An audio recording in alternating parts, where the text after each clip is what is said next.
D&D has a lot of rules. Look at the player's handbook, not exactly light reading. And while a lot of them function pretty well, allowing you and your players to craft exciting stories within the framework of a game that keeps things from going off the rails, let's face it, some of these rules are dumb. Here are 6 rules in D&D that I personally don't think make any sense, but I'd love to hear your defense for any that you disagree with in the comments. Without further ado, let's get started.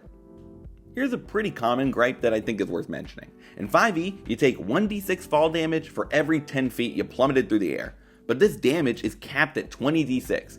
Now you might be thinking, that's because in real life we have something called terminal velocity, to the point where, as you fall, you stop gaining momentum and stay at one consistent speed. So it makes sense that you can only be damaged so much in one go.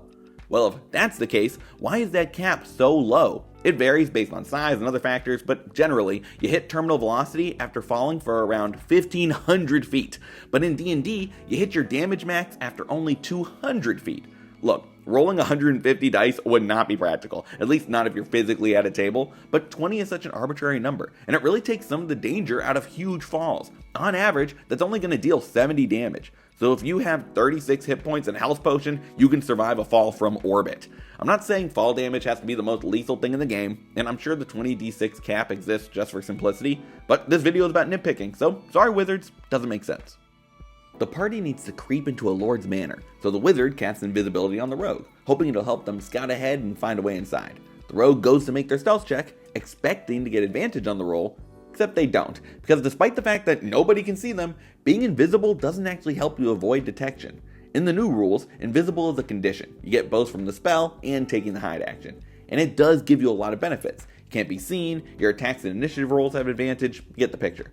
But being invisible doesn't mean they have no idea where you are, just that they can't see you. So to find you, they have to make a perception check against your stealth roll, which you don't get advantage on. I get that there are other ways to sense where someone is other than just sight, but come on, being invisible would be a huge advantage for anyone trying to hide. So give them that advantage. That's all I'm saying. Speaking of advantage, I'm sure this next rule is in place just to keep things from getting too complicated, but considering a lot of people have the opposite understanding when they first start playing, I think it's worth mentioning. Disadvantage and advantage don't stack. No matter how many ways you have to get one or the other, they will always cancel out. So the assassin rogue firing an arrow while hidden on an enemy that hasn't taken a turn yet, under the effects of fairy fire, and who just got hit with a guiding bolt, but is prone, still gets just a straight roll. I get that it could be confusing for new players to have to keep track of how many things grant advantage or disadvantage and then compare, except I feel like every new player defaults to doing that, and is surprised to learn that they can't stack their advantage to overcome an obstacle. I also feel like it would encourage the party to work together even more, since multiple people trying to give their ally advantage won't be wasting their effort if the enemy can find just one way to give them disadvantage back. I don't know, I think it would be cool, but I guess Hasbro doesn't, so let's move on. Imagine you're in a battle to the death with an enemy rogue who keeps firing and then hiding again and again. Your life depends on the ability to find and take down this warrior before they can land a killing blow. I don't think I can picture a scenario where I would be more in tune with my surroundings, and specifically where my enemies are, than in the middle of battle.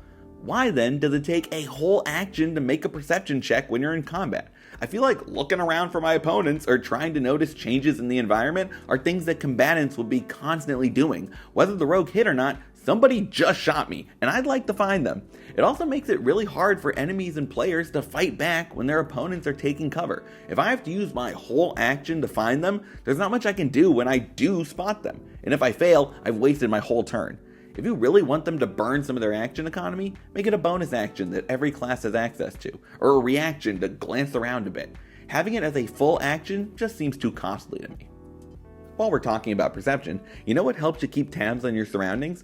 Being able to see and hear. Seems pretty important, but according to the rules of D&D, your perception is just fine without them. Neither being blinded or deafened gives you disadvantage on perception checks. How? Just how? To be fair, you do automatically fail any ability check that requires you to see or hear, and of course, if you're choosing to play a character that's already blind or deaf, I don't think you should get perpetual disadvantage. But I feel like, in general, completely losing one of your senses out of the blue would make it harder to understand what's going on around you. I mean, Deafened is arguably the worst condition in the game. Why not buff it a bit by giving an extra nerf to their perception checks, one of the most commonly used skills? This one just seems so obvious that I'm kind of shocked it's not in the rules already, but what can you do? Last but not least, spellcasting. I get why you can only cast one spell that uses a slot per turn.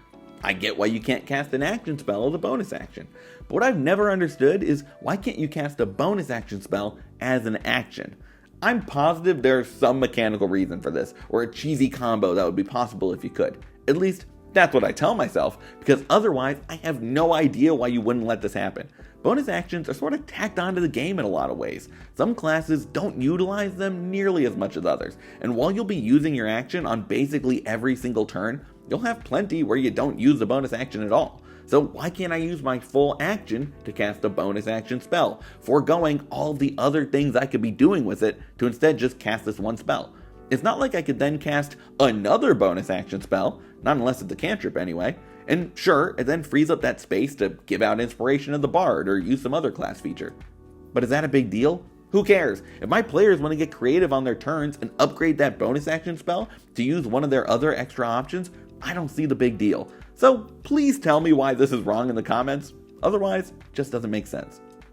That's my list, but there are a lot of rules in this game. I'd love to hear ones you've never agreed with in the comments. Or if you think any of my takes are way off base, you can tell me just how wrong I am. Seriously, I'd be really interested in any of the justifications for some of these too. Thanks so much for watching, and if you enjoyed the video, leaving a like is always appreciated. If you want to see more, you should subscribe to the Bard's College. I make videos all about D&D, DMing, and everything in between, so there's more to come. But for now, good luck, and remember, crit your players.